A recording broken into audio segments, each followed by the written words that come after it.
Hey guys, you are watching Spoiler Station और ये है स्ट्रेंजर थिंग्स सीजन 1 का रिकैप। ये नेटफ्लिक्स की काफ़ी मशहूर सीरीज़ है। ये कहानी 1983 में हॉकिंस नामी एक छोटे से टाउन की है। सीजन का स्टार्ट 4 जिगरी दोस्त माइक, डस्टिन, लूकस और विल से होता है। ये चारों शाम के टाइम माइक के घर की बेसमेंट में गेम खेल रहे होते हैं। माइक के घर से वापसी पे विल को रास्ते में एक दूसरी दुनिया का डेमोगोर्गन नामी जानवर उठा लेता है। इस दुनिया का नाम अपसाइड डाउन होता है। अगले दिन जब विल की माँ जॉयस को पता चलता है कि विल रात घर नहीं आया, तो वो फौरन पुलिस चीफ जिम हॉपर के पास जाकर रिपोर्ट दर्ज करवाती है। दूसरी तरफ हॉकिंस लैब, जो एक टॉप सीक्रेट गवर्नमेंट लैब है, इसमें साइंसदानों ने अपसाइड डाउन में जाने का दरवाजा खोल लिया था और इसी वजह से डेमोगोर्गन ने विल को पकड़ा था। इस लैब का हेड डॉक्टर ब्रेनर होता है। एक छोटी बच्ची जिसका नाम 11 है, हॉकिंस लैब से भागने में कामयाब हो जाती है। लैब में 11 पर तरह तरह के एक्सपेरिमेंट्स किए जाते थे। 11 को वापस पकड़ने के लिए लैब के बंदे उसको ढूंढ रहे होते हैं। इधर पुलिस और पूरे टाउन के लोग विल की तलाश में निकल पड़ते हैं, लेकिन इन्हें कुछ नहीं मिलता। विल के दोस्त इसको ढूंढने के लिए रात को जंगल में निकल जाते हैं और वहां उन्हें 11 मिलती है, जो लैब के बंदों से बचकर भाग रही होती है। ये लोग 11 को माइक की बेसमेंट में ले जाते हैं। फिर बच्चा पार्टी को पता चलता है कि 11 में सुपर पावर्स हैं। 11 अपने माइंड से चीजें कंट्रोल कर सकती है। 11 इनको बताती है कि इसके पीछे कुछ बुरे लोग पड़े हैं। 11 की नज़र विल की एक फोटो पर पड़ती है और वो इनको बताती है कि इसे पता है विल कहाँ है। माइक की बड़ी बहन नैन्सी अपनी बेस्ट फ्रेंड बारबरा को लेकर अपने बॉयफ्रेंड स्टीव के घर पार्टी पे जाती है। इधर विल का बड़ा भाई जोनाथन विल को ढूंढते ढूंढते स्टीव के घर के बाहर पहुंच जाता है। जोनाथन को फोटोग्राफी का शौक होता है। वो फिर छुपकर पार्टी में मौजूद लोगों की तस्वीरें लेकर वहां से चला जाता है। सब लोग घर के अंदर होते हैं, लेकिन बारबरा बाहर पूल के पास अकेली बैठी होती है। तभी अचानक डेमोगोर्गन आकर बारबरा को पकड़ लेता है। इधर हॉपर विल को ढूंढते ढूंढते हॉकिंस लैब पहुंच जाता है। हॉपर को लगता है कि हो सकता है विल इस लैब में गया हो। वो पूछताछ के लिए लैब में जाता है, लेकिन वो लोग इसे बताते हैं कि विल यहाँ नहीं आया। हॉपर को दाल में कुछ काला लगता है और वो हॉकिंस लैब के बारे में छानबीन करना शुरू कर देता है। इधर नैन्सी को पता चलता है कि बारबरा अपने घर नहीं पहुंची, तो वो स्टीव के घर के आसपास उसको ढूंढने चली जाती है।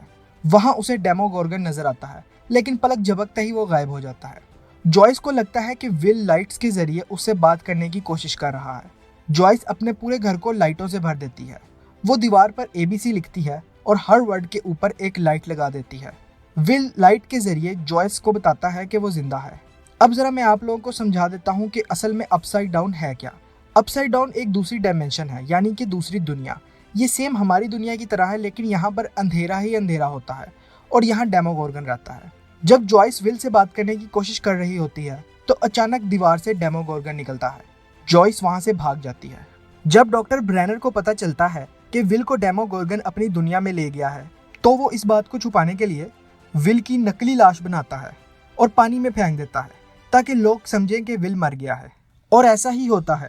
जब पुलिस को विल की लाश मिलती है, तो वो समझते हैं विल डूबकर मर गया। पुलिस ये बात जाके जॉयस को बताती है, लेकिन वो ये बात मानने को तैयार नहीं थी, क्योंकि विल ने उसे बताया था कि वो जिंदा है।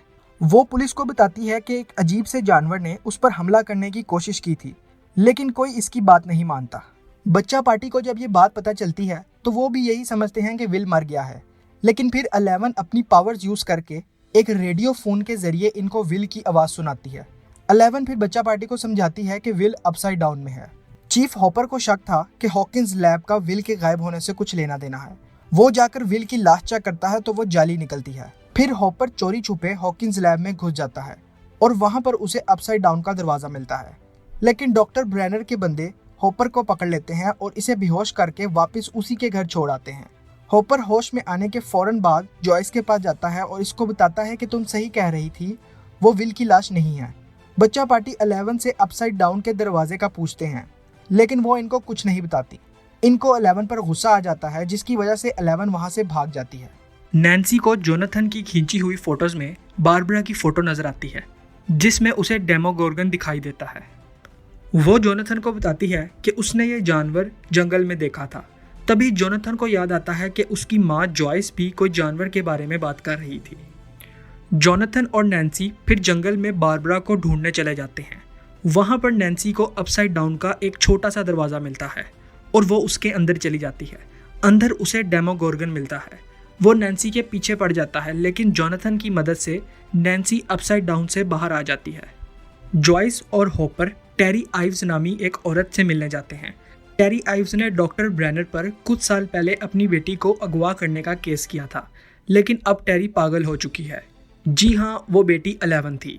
जोनाथन और नैन्सी डेमोगोर्गन को मारने का प्लान बनाते हैं, लेकिन फिर स्टीव और जोनाथन आपस में लड़ पड़ते हैं क्योंकि स्टीव को लगता है कि जोनाथन और नैन्सी के दरमियान कुछ चल रहा है। पुलिस आकर इनकी लड़ाई ख़त्म करवाती है और जोनाथन को अरेस्ट कर लेती है।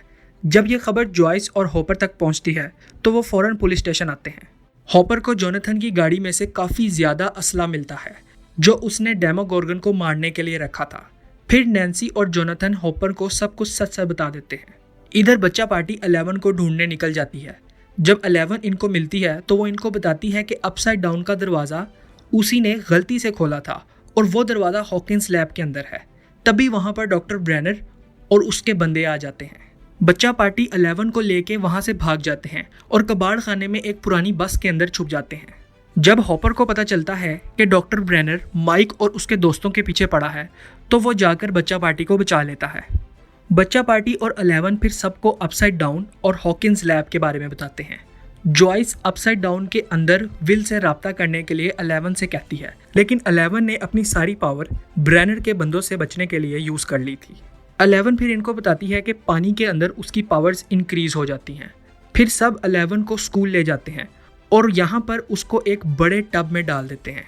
11 अपसाइड डाउन के अंदर जाती है और देखती है कि बारबरा मर चुकी है, लेकिन विल जिंदा है।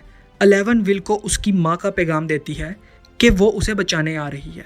फिर जॉयस और हॉपर हॉकिंस लैब में जाने की कोशिश करते हैं, लेकिन यहाँ पर उन्हें डॉक्टर ब्रेनर पकड़ लेता है। हॉपर फिर डॉक्टर ब्रेनर से एक डील करता है कि वो खुद जाकर अपसाइड डाउन से विल को निकालेगा और ये बात किसी को नहीं बताएगा। डॉक्टर ब्रेनर इसकी डील मान लेता है क्योंकि उसको लगता है कि हॉपर अपसाइड डाउन से जिंदा वापस नहीं निकलेगा। इधर नैन्सी और जोनाथन को फारिग बैठना गवारा ना था। वो दोनों जोनाथन के घर डेमोगोर्गन को मारने जाते हैं।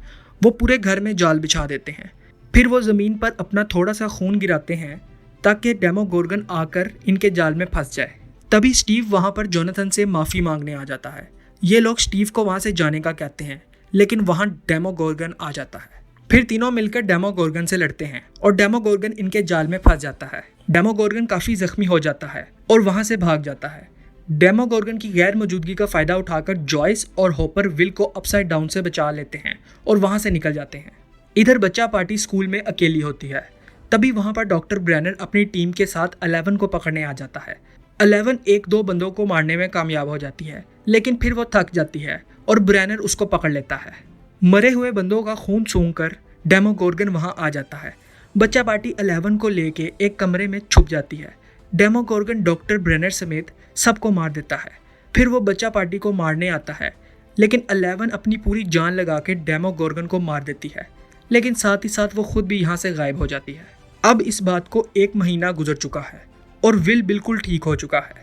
बच्चा पार्टी ने दोबारा से माइक की बेसमेंट में मस्ती शुरू कर दी है। फिर हमें दिखाया जाता है कि हॉपर जंगल में एक जगह खाने की चीज़ रख रहा होता है। अब इसका क्या मतलब है कि 11 जिंदा है जिसके लिए हॉपर खाना रख रहा है? ये तो अब हमें सीजन 2 में ही पता चलेगा। दूसरी तरफ विल को अपसाइड डाउन की दोबारा से झलक नजर आती है और यहाँ पर सीजन खत्म हो जाता है। सो गाइस, ये था सीजन 1 का recap. Thank you for watching the video. अगर आपको ये वीडियो पसंद आई है तो इस चैनल को सब्सक्राइब करें, इस वीडियो को लाइक और शेयर करें। मैंने इस तरह की और वीडियोस भी बनाई है जिनका लिंक मैंने डिस्क्रिप्शन बॉक्स में दे दिया है।